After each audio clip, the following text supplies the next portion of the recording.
Hello, cool people. Hello, Swifties who are inevitably going to be upset. Today we're going to be looking at the Taylor Swift album Evermore. Evermore was released, I believe, a couple months after Folklore. I don't know exactly the history of it. But it's, Taylor Swift has said, and it's just very intentional, the album is like a sister album to Folklore. The albums have similar lengths. They both have the, all under, all lowercase song titles. They both have help from, the Matt Dillinger of the National. I might be saying his name wrong, man. I'm just throwing out information that I'm not even positive about. But stylistically, the tone is very similar to the warm instrumentation of Folklore, the more singer-songwriter kind of vibe, and some of the songs have a more storytelling kind of folky-esque vibe going for it. It's got a lot of ballads and such, like the song Evermore with Bon Iver. That's another similarity. There was a song with Bon Iver on that other album. And then there's No Body, No Crime, which features Haim. I don't know how that girl group is pronounced, but that's also like a storytelling song, not unlike The Last Great American Dynasty from Folklore. I mean, just in terms of like the storytelling aspect of it and the narrative and the way it's told, it reminds me of that song from Folklore. I hate to say that Evermore really just feels kind of like the more diluted, more comfortable version of Folklore. Like, both of the albums are really good. This is still a really good album, but for me, it just feels like it's much more mild. The emotions are much less raw.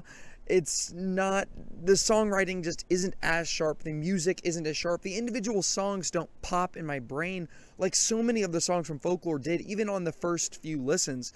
This, I'm listening to it again and again. I am getting more out of it each time I listen to it, but it's not giving me a lot that makes me want to come back. And, that ballad with the Bon Iver at the end is really beautiful, and Gold Rush is cool, and, it's got good songs and good lyrics and good stories, and Taylor Swift still has a great voice.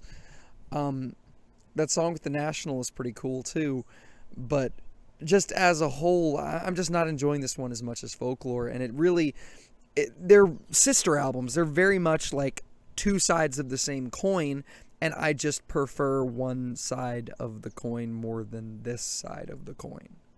And for that reason, I'm going to have to give this album a 3.5 star rating out of 5.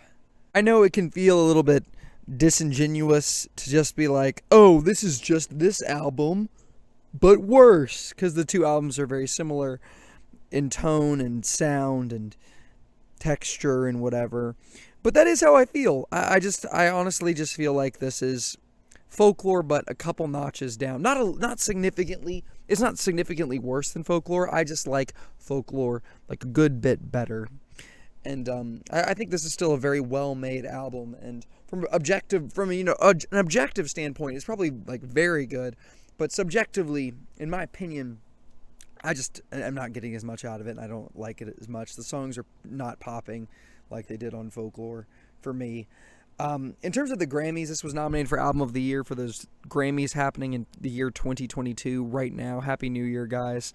But I think this one's got a shot. I'm going to give it a 25% chance of taking home the big trophy. Taylor Swift is a favorite of the Grammys, and I absolutely think that she could have this in her bag. I don't think this isn't my number one pick. This isn't the one that I'm most confident is going to win, but it's the second most confident I'm going to win because the Grammys loves Taylor Swift.